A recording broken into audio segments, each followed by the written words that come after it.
As an Amazon advertising manager, there are hundreds of tasks you need to do. But how do you know which ones to prioritize? And how often should each task be done? Daily, weekly, monthly, quarterly, or maybe it's something you're only doing on an annual basis. We're giving you the Amazon PPC Manager's routine tasks and workflow today on That Amazon Ads Podcast.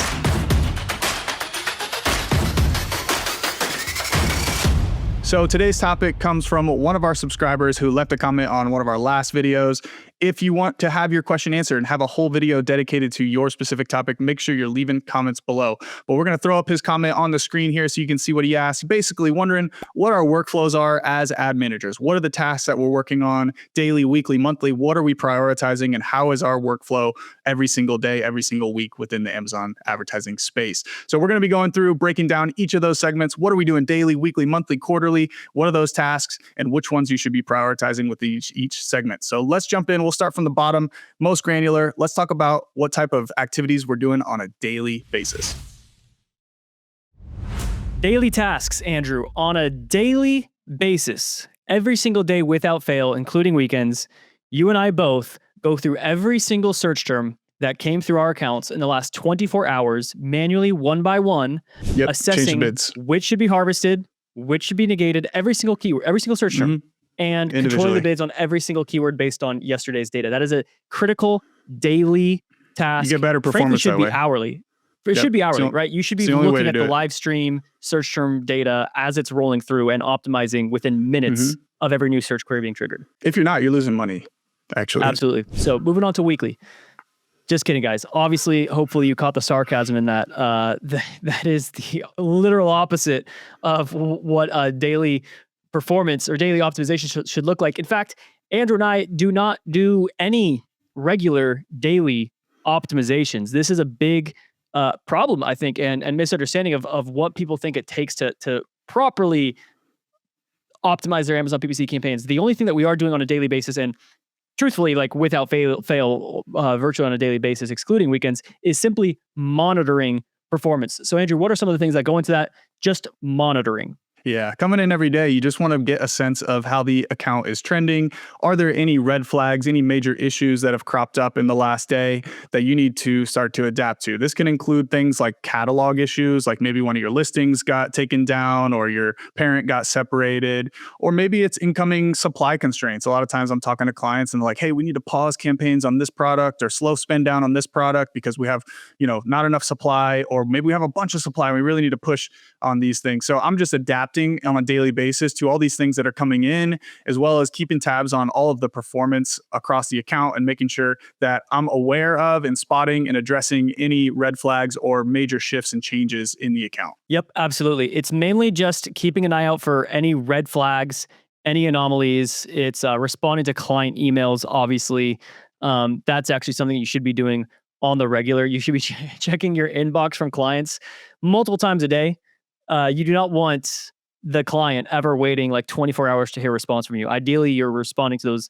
Any message is ideally coming, you're responding in under 2 to 3 hours, max 8 hours. Why is that the max? Because you should be responding to every email before you go to sleep at night. And if you're working like an 8-hour day, you should respond to those. If it's coming in after business hours, after normal hours, then obviously you can get to it in the morning. So maybe there's like a 12-hour potential gap, but yeah, that's probably the most important thing to monitor, because that's the thing that's going to change in the middle of the day.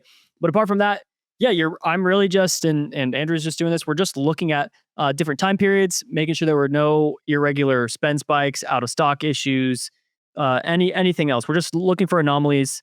If you have third-party software, things like AdLabs, you can actually set up alerts for that to make that significantly easier. So you can just say if the last 7 days or if yesterday's spend, any kind of weird spend spike, ACoS spike, sales drop, plummet, whatever, you're going to receive an email notification. So those types of things are really helpful. And for me, I just really like the budget manager tab within the Amazon Ads console, because there's a filter for campaigns that are almost or already out of budget. And I just like to check that periodically just to see if there's stuff that's currently running out of budget. But otherwise, you can do a lot of other campaign budget management on the weekly level. So with that, let's actually switch over to our weekly tasks. Now, those daily checks are super important for just making sure you're aware of everything that's happening within the account. But on a weekly level, we start to get into more of the calculations and changes around bids and how we're calculating bids. Now, as we kind of alluded to in the sarcasm leading into the episode, a lot of people believe that they should be optimizing bids every single day. That's the only way to get optimal performance. We should be constantly changing and adapting to the most recent data. But we have a little bit of a different approach. We approach bid optimizations from a weekly cadence. That's kind of a general rule. It is kind of an ad hoc thing, but as a general rule, bid optimizations need to at least be being considered and ran on a weekly basis. But if there are times where you need to jump in and make adjustments on a daily level to specific campaigns or accounts that are out of alignment or not pacing appropriately, that would certainly be a time to do that. But on the weekly level, coming through, making those routine bid optimizations, still monitoring performance, evaluating different timeframes, looking at the last 7 days, month to date, 14-day look back windows, just evaluating how things are trending, how things are adapting to some of the adjustments you're making, and then strategizing for any adjustments, or tweaks or changes that you need to be making coming out of that analysis. Stephen, what are you doing on a weekly level? The bid optimizations are going to be the thing that you are doing most frequently in your account. And at the most frequent cadence that we're saying to be regularly optimizing, you can see weeklies as granular as we get. So that should hopefully be a breath of fresh air for a lot of you folks who are panicking about trying to stay busy and get into that analysis paralysis, panic, stress mode from trying to optimize on a daily basis. And we do have a full episode on how frequently should you be optimizing bids, where we really defend this kind of weekly cadence, but also dive into more detail around times where you may need to be doing it multiple times a week or only a couple times a month. So definitely watch that episode for fuller discussion on that. And our friend Derek, who is one of our content assistance producers, always puts the video in the upper left-hand corner, the link, and also in the video description. So you should be able to find that episode because I forget which number it was. But to really quickly summarize why you don't need to do that on a daily basis, let's just say there's a keyword. Let's say you have a keyword that averages, let's say it got 10 clicks a day for the last 30 days. And this is actually pretty bad math. We'll say you got 30 orders out of 300 clicks. So that's a 10% conversion rate. And you're averaging 10 clicks a day for the last 30 days. And let's say just yesterday, you optimized the bids yesterday, but then today, when you check the bids again, you got 10 more clicks within the last 24 hours. That did not convert. So it missed your average 10% conversion rate. So if I recalculate what that conversion rate has dropped to, it has just dropped from a 10% conversion rate to a 9.7% conversion rate. So you are missing a sum total. Your conversion rate has changed by 0.3%, which would translate to, if you're trying to optimize the bids again, that would adjust the bids by 0.3%. And let's see here real quick. So 0.003 times, let's say you have $1 bid. It's not even a penny, right? If you have $1 bid. So it's like there's not enough data to actually change the bid.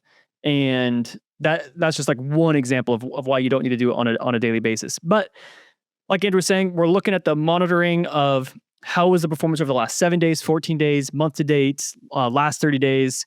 We just want to see, because why these are weekly optimizations, not monthly, is because the thing that will be changing the most in your account are the conversion rate trends, because every single week of the year has a little bit of a different flavor. Your competitors are running deals, running out of deals, running back in stock, running out of stock. The organic ranking is constantly fluctuating. So that's mainly what we're trying to respond and adapt to. The fluctuations in different volumes for different keywords are changing. Amazon's updating their autofill suggestions in the search bar. All of that is going to influence your potential click-through rates and conversion rates. And so those are just regularly adapting trends that we want to ride the ebb and flow of those conversion rates and everything going on, to just try to stay on top of it and just try to stay well greased and smooth and efficient. So anything else to add to this one, Andrew? No, I think that was really well said. If the data doesn't change that's being fed into your bid calculations, then the bids aren't going to change that much. And that one extra day of data isn't very significant. That last 30 days is much more significant to what the overall averages are for the account. So you don't need to be optimizing every single day based on the most recent day's data, because on average, that one day isn't actually that impactful to the overall calculations of what the bids should be. So I sum that up correctly? Yes, sir. Let's move on to the monthly tasks. Let's do it. Now, there's one important caveat that we should add here, which is through all these different cadences, we are kind of assuming that these are campaigns that are more in routine maintenance mode. They are semi-mature campaigns. They've been running for at least a few months, maybe even 6 months plus. Things are in a pretty good rhythm. The exception would be if you are launching new campaigns, there's going to be less data, a bit more volatility in those campaigns. So all of these cadences that we're talking about, you're going to want to move it one level more granular. So your monthly tasks for new campaigns become weekly tasks. Your weekly tasks for new campaigns become daily tasks. So, and by daily, I Daily mean becomes hourly. minutely. Yes. You can definitely stop at daily. You don't ever need to do something multiple times a day. So just please bear that in mind.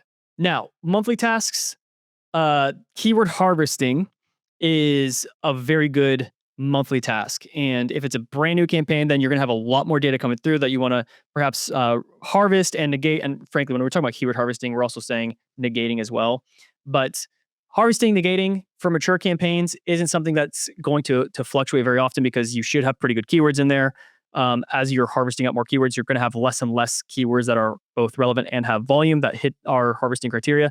Same with negation. You're going to have less and less search terms that are irrelevant and have volume. So those are just infrequently occurring items. So monthly is fine for those. And also campaign placement optimizations. My goodness, we need a full other episode on this because I see far too many people optimizing placements the exact same way that they optimize bids, where they like to optimize bids on 7 to 14 days, and maybe even sometimes just 7 days or days since last optimization. And then they're always optimizing placements in that same round. And that's just not enough data for those placement optimizations. And also, the placement data does not fluctuate as much as the keyword conversion rates themselves, because for all of the aforementioned reasons on the previous section, when I was discussing why those bids and keywords need those weekly adjustments, for placements, it is not the same. They do not have those different flavors every week of the year because a lot of that is more just based on natural shopping behavior on Amazon, which is largely going to be about the same. The only exception are during deal periods. So during like Black Friday, Cyber Monday, Prime Day, that is the only time we see any fluctuations to those placement optimizations. But it's not like this week top of search was performing the best. Next week, product pages is performing the best. The next week, rest of search is performing the best. That does not happen unless if you're looking at 7-day timeframes and that data is not reliable to begin with, where it's like, oh, top of search was 100% conversion rate on this campaign today on one click, one order. But next week, product pages has one click, one order and has 100% conversion rate. Obviously, that's not how you should be optimizing placements at all. You need 30 to 60 days to make sure you have enough data confidence at the campaign placement level. And once those get dialed in, you can frankly just check them and optimize them much less frequently. So, Andrew, what else are we doing on a monthly basis? Yeah, at the end of the month, this is always where you're doing a lot of client reporting, talking with clients, going over the previous month's performance. There's kind of a routine thread throughout every cadence of task to continually monitor and analyze the performance of the account. And usually at the monthly level, when I'm doing client reporting, I'm extracting insights from strategic shifts in budgeting, in goals and objectives that we've made to a specific product, extracting the results from that, and then what are the recommendations coming out of those performance changes that we want to make going into the next month. So this is where I'm starting to evaluate the longer, more aggregated trends of a product. We can make strategic budget decisions around certain products that we want to try to be more aggressive on, less aggressive on, and make those strategic shifts across the catalog around where you want to be allocating budget around strategic priorities. So on the monthly level, I'm reviewing all of that performance, coming up with the next steps, what are the action steps going into next month to continue to help steer the ship and deliver better and better performance and optimize towards the client's goals. So that's what I'm doing on a monthly level, along with everything else you just mentioned. But let's jump in one layer higher. Let's go to quarterly. I'm going to add one more final thought on the placement optimizations. We were saying previously, if the campaigns are new, then you should be doing those on like a weekly basis. I would also say if you are new to placement optimizations, so maybe the campaigns themselves aren't new, but previously you didn't have any adjustments on them, and now you're using, either you're optimizing them yourself or you're using ad labs to optimize the placements, and you've never done it before. in those cases, it's a good idea to, if the calculator is saying top of search should be increased by 200%, obviously you don't want to jump there overnight. So that would be like you'd want to work your way there over the course of a few weeks and maybe try with like going to 25, 33, or 50% are generally the ranges I like at a time. So 50% increase on top of search. If it sounds really good, like, yeah, you want to work your way there over the course of the month. So let's say if it should be up by 200%, then break that into fours for 4 weeks. So you're going 50% at a time, working your way up to 200%, and just doing that 1 week at a time to make sure everything still seems good. Still using those like longer time frames to account for the new data, but also don't ignore the relevant data from even before those optimizations. So important to note there. All right, now let's go on to the quarterly tasks. Now, the quarterly level really mostly applies if you have bigger clients who are looking at things on quarterly level, or they have quarterly budgets or objectives that they're specifically trying to go after. A lot of times, I don't do a ton of client reporting at the quarterly level. With smaller clients, usually larger clients like to evaluate things at this level. But some of the things that we're going through on the quarterly level are related to the overall market conditions. So, for example, I have a supplement company that I work with, and on a quarterly level, we're going through evaluating price points of top competitors, seeing are there adjustments to their pricing, are they increasing pricing because we're feeling the supply constraints on one end of prices getting increased. So naturally, we should start to see other competitors increasing their prices as well. So we're monitoring that, seeing can we potentially increase prices? Is there room within the market for us to capture a little bit of additional margin? Based on other competitor price points, and then we can kind of adapt from there. But usually that's on a quarterly level. That stuff's not changing every single month. That's like maybe a annual or quarterly type of adjustment that needs to be made, usually stemming from other supply conditions that are being met. Stephen, what are you doing on a quarterly level? Yeah, on a quarterly level, I'm generally reviewing my day parting strategy. And goodness gracious, this is not something you need to be doing on a weekly level. The amount of people I see trying to optimize their day parting every single week or every single day is just insane. If placement optimizations do not have very great fluctuations month to month, week to week, day parting is even less. And especially, yeah, so that is your least frequent task. That's just at a monthly level, just double check it. And obviously, if same kind of thing like I was saying before with placements, if you're completely new to day parting, if you're realizing day parting is saying, oh, I should be doubling my bids during the days and chopping them in half at night, then yeah, work your way there over the course of a couple of weeks and make sure that those numbers may stay that way, because as you start increasing and decreasing, then the conversion rates might not be the same because there could have just been a few anomalies in your account. But when you're globally pushing everything in the account, then things change. So generally speaking, ramp your way up there. Check it a little bit more frequently if it's your first time doing day parting. But once things are kind of dialed in, I mean, yeah, it's like a couple times a year, I just double check that it looks good, and it always looks good. So it's really just it could even be an annual task, frankly. But I mean, quarterly, it's good to just double check it. That's all we're doing. Very rarely do I ever see that I need to make adjustments there. Yeah, usually those trends are pretty consistent throughout the year. They don't need change too much. But one thing that is really good to look at on a more aggregated level, on a quarterly level with a lot more data, is Ngrams and analyzing your search terms on a broad level.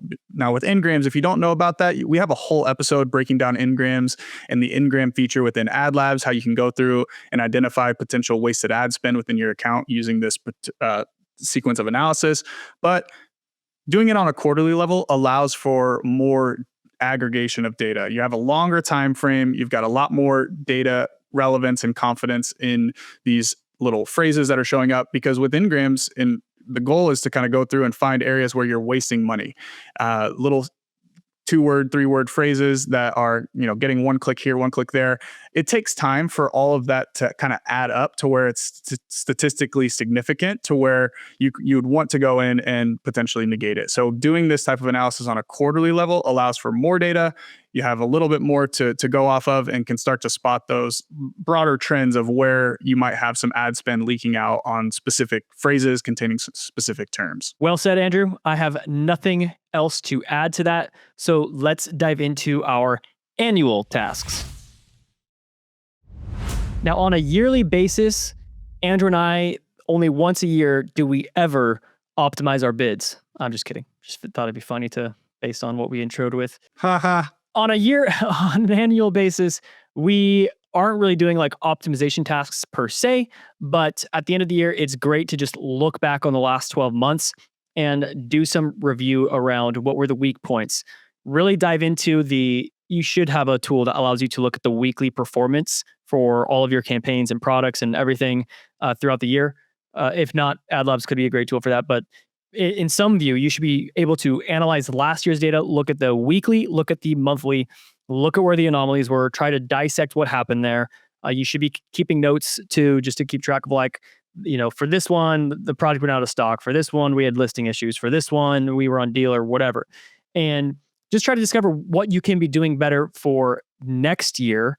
Any ACoS spikes, what caused that? We did that episode on like how to troubleshoot rising ACoS. So that's a good one to go back and check out again if you haven't yet already. And I guess it wouldn't be again if you haven't already. You know what I mean. But try to figure out, was that due to a CPC spike or a conversion rate dip?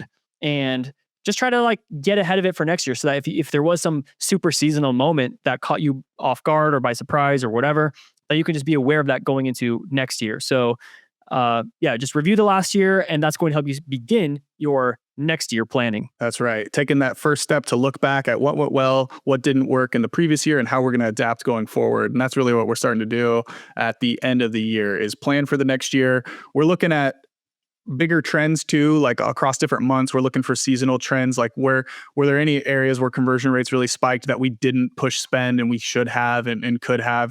So you're looking for those different trends throughout the year to set yourself up for basically just set expectations for the next year of when you might expect these things to start to happen. So whenever you're planning for your budgets, like plus up this week or this month or whatever that performed really well last year. So you're starting to look at these more aggregated trends and strategically flight the budgets around specific key moments and key seasonal holidays for your specific brand. And then start to think about what's going to drive growth in the next year. Plan for where that growth is going to come from, how you're expecting to capture it, any specific products, new initiatives, things like that, starting to really set and formulate the plan of action that's going to take you from where you're at now to the goal that you want to get to eventually, and work backwards of how you're going to do that within the current catalog setup that you have. But really, it's just a great opportunity to review, recap, and re-strategize for the year that you're heading into. And we've got one final workflow routine for you, which we call the ad hoc tasks. All right, ad hoc tasks. In case if anyone doesn't know, ad hoc just means as the occasion arises. So pretty straightforward, but like campaign launches, for example. Some people think like, oh, I should be launching new campaign every single week or something like that. Not really. Just as you're doing new products, as products are scaling, as you feel there's a greater need for greater granularity within your advertising strategies, then you will just be launching campaigns as they come up. For mature accounts that aren't expanding their catalog, this is just not really a task that is ever going to happen. There are some brands that are launching a new product seemingly every week. And if that's the case, then that's just really annoying to have to launch a bunch of new campaigns every single week. I have a client that was trying to do that, and I was like, hey, can we just I bulk launch all at the same time. Can we just do this a monthly thing so that I'm only doing it once for all the new products rather than like every single week sporadically, and he obliged me on that one. So that's good.